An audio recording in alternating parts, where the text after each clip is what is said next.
Welcome back, Pete. Good to be here. Didn't win the wine though this time. What happened? Sorry, I bought the shark head though. I thought that would make up. Yeah, we got for a it. shark head and a very old video game, so it's very nostalgic actually. If I had $1 for every time someone told me AI could do it, I could probably outsource this podcasting gig to Cat GPT, my AI counterpart. How do you know it's not?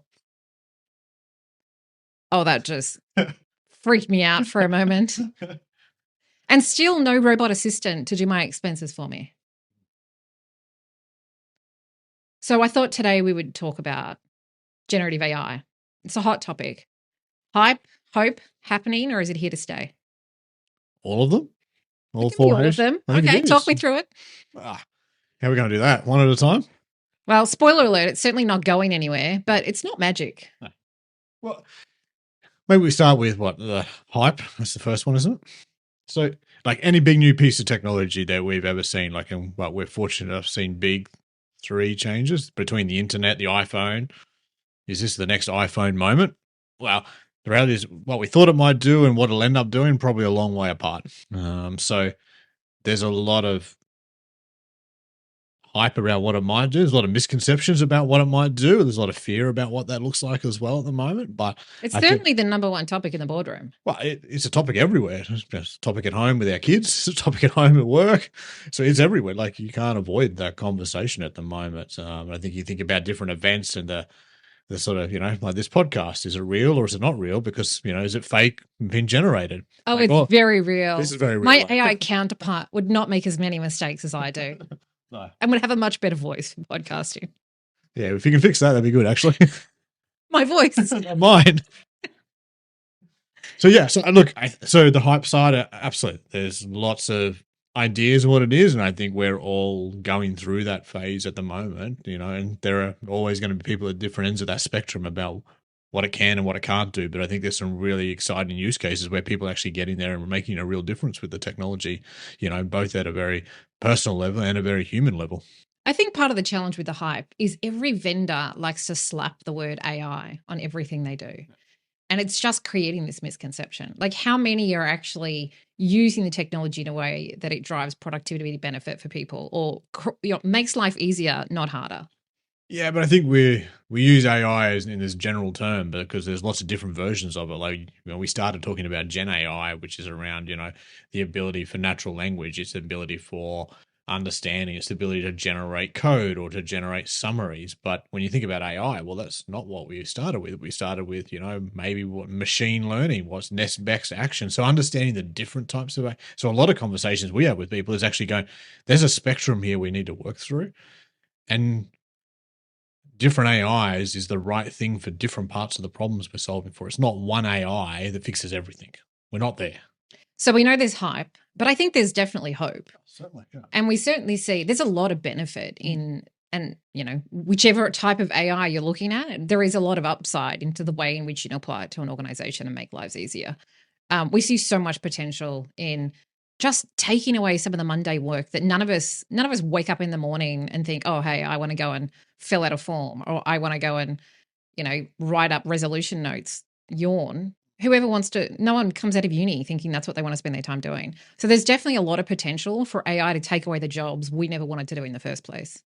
Yeah, look, and we've seen that with each big technology change. Those jobs have ultimately changed. But we've, and this fear thing that is going to take away jobs. Look, there will be jobs that will change, but ultimately we've always generated more jobs on the back of that. The ability is just trying to understand what that potential looks like, But I think you're right. Like, I didn't come into the office thinking, actually, I want to spend hours and hours writing, summary notes from a conversation. Now out of, even simple meetings now, the ability to have a co-pilot or something out of Zoom or any one of those technologies basically generate a summary and generate all of the actions and then be able to just send that on to everybody and everyone agree. But you still got to read it. Like it does get things wrong or misinterprets what I say, so the ability to be able to have that, but that's, remember what we used to do in pen and paper? We used to write all that down.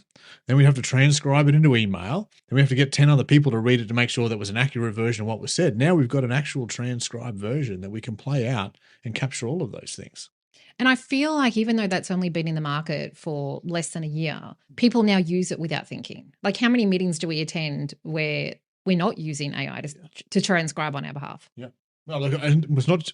I think people are still finding ways to work out. Oh, actually, I should try. It shouldn't be a oh, I did all that work. Oh, I wonder what. It should be the first thing should have been like, actually, how am I using which AI tool could I use to help me accelerate what I'm about to go and do? That ability to actually, how long does it take to read 10 different documents to build out a summary? Now I can ask an AI capability to actually do that summary for me and give me the points and understand it. You don't take away from the learning. I think we see this with our kids. It's great to help us accelerate our own learning to catch back up and remember the things we forgot from when we were students. But it helps them just take that anxiety out of the learning process that they need to go through, and they go, oh, right, okay. Because you can ask it to say, well, show me the steps, break it down for me. So you could cheat, but ultimately that's not going to get you to the outcome of how do you understand. So let's focus specifically on generative AI. And I think most people listening to this podcast have probably played around with ChatGPT. So they would be familiar with how they can use it for fun or to help them, with their day job, or to help them prepare for high school exams and help their teenagers get through that. How is that playing out in the world of enterprise? Yeah, well, the organizations which are embracing the opportunity and really leaving it to the people, what they're finding is you've got to choose one or two technologies, put the guardrails around it, because you don't want your IP being leaked out. So there's this, I think in podcast 1 we spoke about, I want to go really, really fast, but really, really safely. So how do you choose a technology and go, actually, and then give it to the people? Like, we're not going to know all of the use cases yet. There are some obvious ones for anyone behind a service desk, whether it's an IT, HR, or customer, the ability at the end of that call to generate a knowledge article, to generate a summary. But the other tasks sitting in people's jobs and going, actually, well, how could I enable that capability, help people build a presentation for a customer meeting, or generate, research material before you go and talk to a customer? So we spend a lot of time talking to customers, and, I can certainly vouch for the acceleration, the ability to pull lots of different information together and go, actually, here's the, not so much the talk track, but here's what this organization is focused on. Here's what the people are focused on. So how do we use those? So I think for me, it's about put it in the hands of the people. Yeah, I love this idea of go fast, but do it safely. I love the concept around create a safe environment to get started. I think the way that we've seen organizations adapt generative AI, in our case, using Now Assist on the ServiceNow platform, has always been around where are the capabilities that we're using the platform today, where we have confidence that we can test out technology that is not going to expose us to an unnecessary amount of risk, is based on use cases that we use extensively that have good quality data behind it, so it actually makes sense. For a lot of them, it sounds like a simple task, like, let me use generative AI to write up my case resolution notes. Well, that sounds simple, but the vast majority of service desk agents don't write up resolution notes. They just write, resolved or complete and close it off. And when you don't have that quality of information about what's been, going on with outages or incidents in your organization, how can you then use that knowledge to prevent them from happening in future? So these simple use cases like write up my resolution notes, it will be a game changer for a lot of companies. Okay. The other one I love, which I think really just brings the people element to it, a customer was talking me through how they're using it to write up incident reports after an incident. So these are reports that have to go to the executive around what happened, what the impact was, and how it was fixed, and how we're preventing it from happening in the future. That would take an employee hours to go through, all the problem incidents, write up how they fixed it, put it in words that an executive can actually understand, because you can't put techie speak in that. Those hours are often late at night, early morning, on the weekends, because guess what? Incidents don't always happen 9 to 5, Monday to Friday. So there's a real human element around the benefit that this is going to bring to companies. Because if you can save that employee, 3 hours on Saturday, so they don't have to write up this report and they can go and watch their kid play basketball or get back to doing the gardening. Like, those are the, we often talk about the moments that matter. For me, those are the moments that matter, where technology has actually it hasn't just made someone's life easier and made them more productive. It's actually created a better positive experience for them related to the workplace. Yeah, look, that point, which is that ability, we have this conversation a lot with the executives going, but I don't have the data. You can actually use the generative capability to help you accelerate that change. You don't have to go back and spend 3 years trying to build knowledge articles. every time you have an incident, every time you have a summary, every time something occurs, you can actually have the AI start to build out that content. And even better, you can actually make sure that content stays relevant and stays live, because you can build you can use the agentic capability to actually test, hey, when was this last updated? Hey, that policy might have changed. So I think you're right. Like, that ability now to accelerate that curve is completely different to what we've seen in the past. And it's helping people think about those use cases. And, and for me, that human element, that part where I can go and, spend some more time in the garden, or go see my son dance, or watch your daughter play basketball. I think that's the stuff that's really important to people. And I think even though now we may be focusing on some of those similar use cases, we can see where this is headed. Imagine the point at which someone who's responsible for monitoring a risk control at a bank can use generative AI to help them understand a new regulatory policy that's come out, or a new compliance that they have to, keep up to date with. Being able to use just a conversation to ask questions about what that policy is, how's it going to impact my business unit, and what changes do I need to make to my processes to comply with it. It's just going to not only speed up that process, but let's face it, not all of us are capable of reading deep regulatory documents and understanding what the hell they're talking about. Yeah. So for me, I may actually understand it. Correct.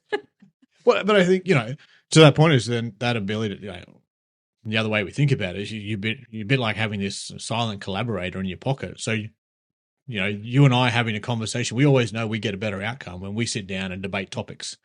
When you don't have that somebody around, you've now got this capability where you can have this sort of almost a dialogue, and we talk about prompting, but effectively it's just asking questions.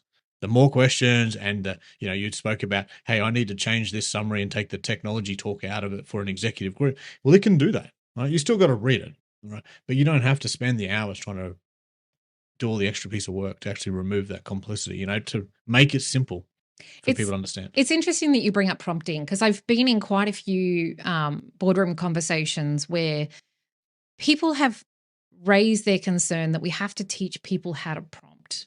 Did you generative AI, teach your daughters how to prompt? LLM. Well, and this is my point that I make to them. I'm like, why do we feel like we need to teach people how to talk to a computer? We have spent the last 40 years trying to train ourselves to talk to computers in a way that computer understand. Generative AI has finally made it possible that the computer understands the way humans talk. So let's just talk to it in a very human way and let it work out the rest. Yeah. So encourage the experimentation, encourage asking the questions. That's what we really ultimately trying to do. Like, virtual agents, we got that. If you got the words wrong and they weren't trained. Oh, they were kind of painful. They're painful, like, to be fair. So, whereas that's the point of the generative part, and the natural language component is that simple ability to be able to ask a question and it will respond, right? And there are no stupid questions. It doesn't judge. It doesn't judge me. No. So I can ask it whatever I like. I've definitely put that to the test with the study prep. Explain how this math question works, please. Yeah, well, there's certain math questions. I think we found the limits recently. So we found different AIs for different solutions too. That's the other thing too. So what are some of the common pitfalls that you're seeing in people adopting generative AI tools like Now Assist?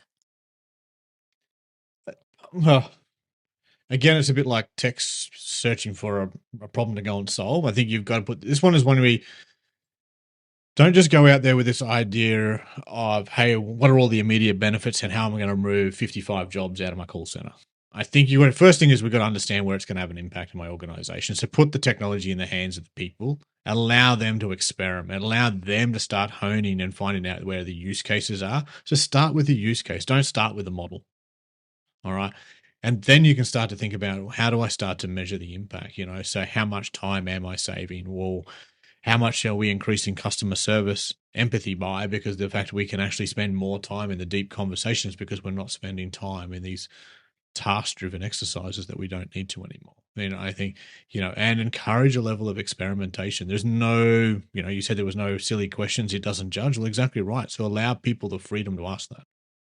I think another common pitfall is people approach this from let's build our own language model, let's build our own AI platform, let's go and invest tens of millions of dollars in building something. And what we've seen across the industry is those general purpose language models are far more likely to hallucinate and just make crap up.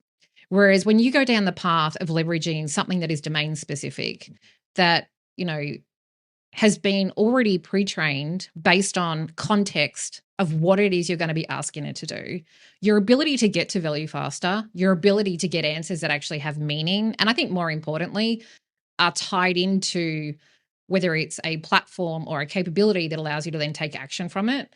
Like, you talk about getting to outcomes faster. Let's take the path of least resistance.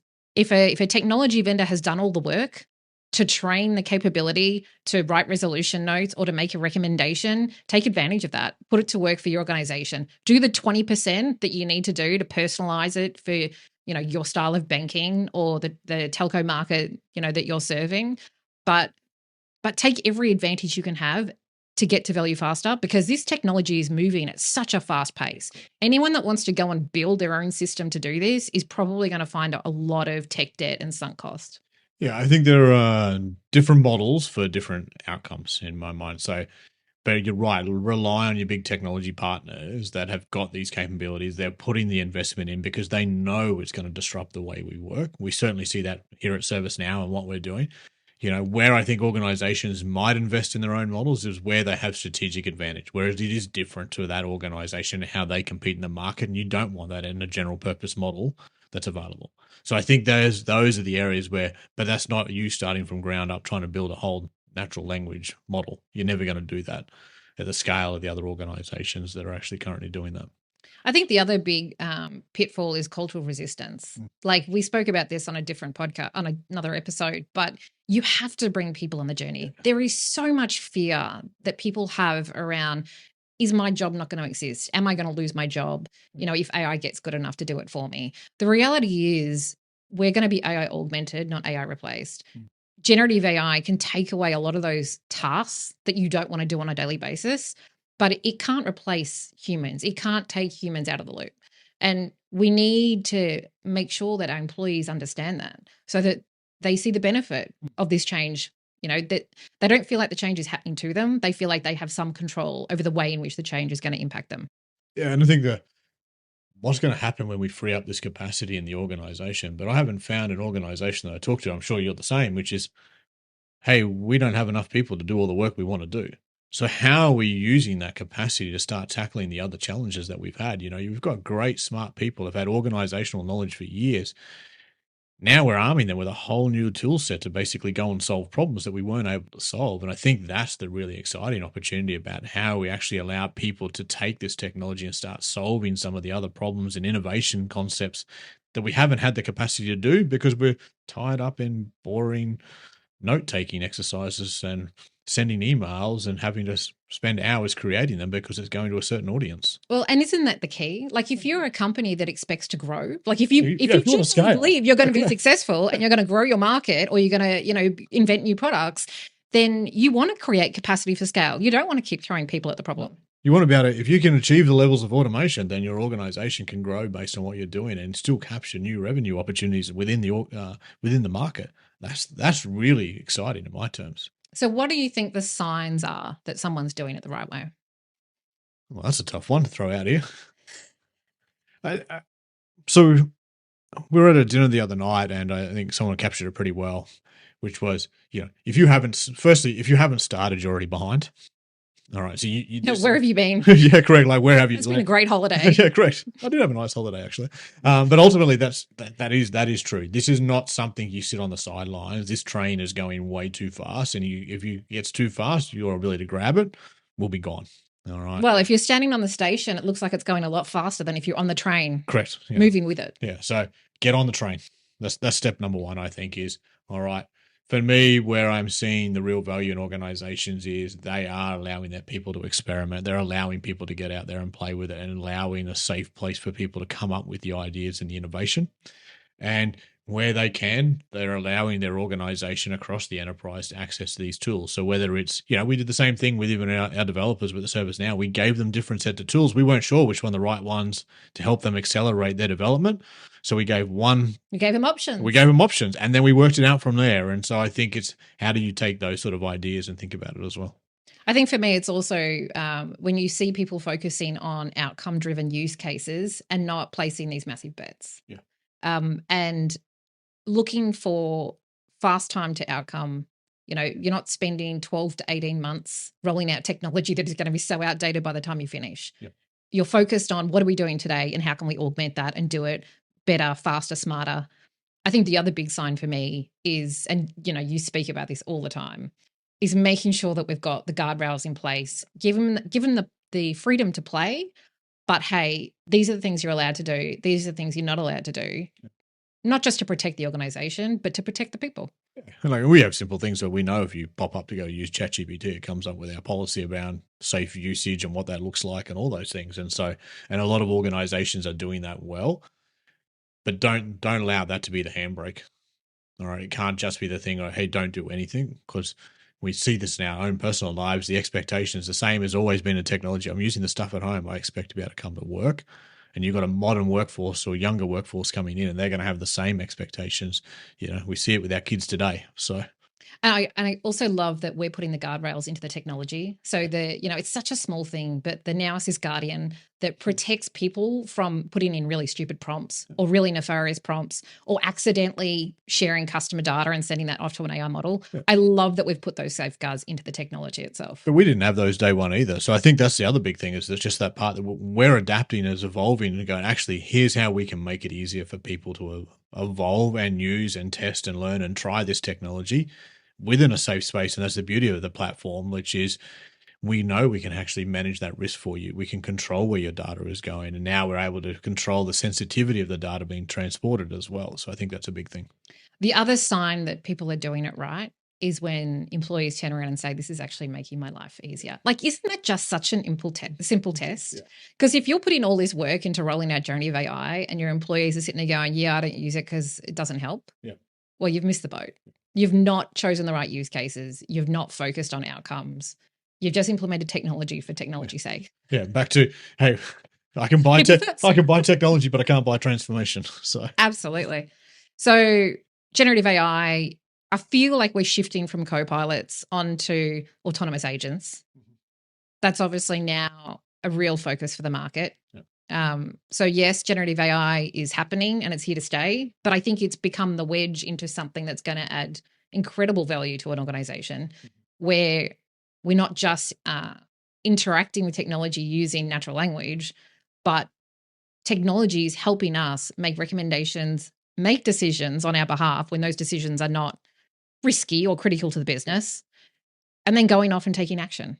Yeah, and I think, I love that part, which is allowing it to make the decisions, but within the framework and a set of guardrails about, it's a bit like when we used to ask for approval to spend money. I had a certain delegation level, but if I wanted to spend $20 more, I had to go and ask somebody else to do that. It's the same thing. So I think we're going to see those AIs, we're going to see these agents evolve into that space. And I think, do we really understand the impact? No, but it's exciting to play with at the moment. It's exciting to see some of the, that's the beauty about our roles. We get to talk to a lot of different customers and hear some of the stories about the things they're doing and go, hey, this sort of control tower, this ability to see what's happening in my organization, and have some governance and compliance and risk around it. That's great, because now you're putting those further guardrails around it so people can get the transparency. And I think a lot of it is, how do we give people that transparency? It feels like governance is actually going to become the differentiator here. Yeah. Because when you have the governance in place, number one, you're not going to do something really stupid and end up in the papers. But number two, with governance, you actually build trust with people. And as we've talked about previously, when people trust the change, when they trust the technology, when they trust why we're doing something, you're far more likely to have success. Yeah, look, and I think that we've seen mistakes. Like, you only have to do a quick Google search or a ChatGPT. Well, there's been some doozies. Oh, there's some great ones. I still use mistakes from 20 years ago. Yeah, exactly. So I think for those, like, we're going to see them, but the ability to have the transparency, the understanding, capture it. And that's why the sort of the big part of what we talk about is the human in the loop. So we're not removing that person. That person is still the gatekeeper of, hey, yes, that's the right thing, and I'm going to allow it to do. And once you've, allowing people to work hand in hand as they build up these capabilities, and especially these agents, and get the confidence the agent is doing the right things often enough to the quality level, and then letting it go, that's the way you build trust. Yeah, it definitely feels like the future is human led, but AI augmented. Totally. We were talking about like these collaborators in your pocket. Like it's super exciting as we prepare for things to go. Actually, almost my first point is, well, which AI capability do I have in my back pocket that I can use to help me accelerate what I'm doing? Because we are starved of time. Would it be fair to say that the winners in this game will not be the ones with the flashiest tools? They'll be the ones with trustworthy AI. Trustworthy AI and the fact that where they've allowed their people and the people are feeling that benefit and they're excited about what's happening to it. Final thoughts? Well, we started with what? Hype? Hope happening. Here to stay. So, look, so it is. This technology is not going away. All right, we can't put the genie back in the bottle. This one is definitely escape. And so, my thoughts are look. It is like we both are techie people, so we're a little bit kind of biased. We're a bit nerdy, and so we're a little bit more excited maybe than the average people. But I think we both seen the impact it's having in our personal lives. The ability, we're learning stuff we forgot at school again, but we've got a tool that we can help us, but we're also seeing the real impact in the workplace. And I think for me, like I've had this chat with someone, and it was in the medical profession when they're talking, and there's this really human story where you're talking about non-verbal people with generative AI being able to, now to transverse and talk with doctors so they can understand the pain or what they're feeling. Like that is material different. We're enabling a whole other capability in people. And I think when I think about those stories, that gets me past some of the negative things that, when people talk about, is it this the Terminator? Well, we are so far away from that. But being able to do these sort of things, it's really human element. And so when I think about the people impact this technology can have, yeah. But what about you, Kat? I'm just encouraging people to get on the train. Yeah. Start small, measure the impact, and bring people on the journey. Because at the end of the day, the change is either going to happen to you, or you can be a driver of the change and making sure it's done in the right way. Yeah. You don't want to be a late follower in this one. Absolutely not. Yeah. Good to see you, Pete. Yeah, lovely to see you. See you next time.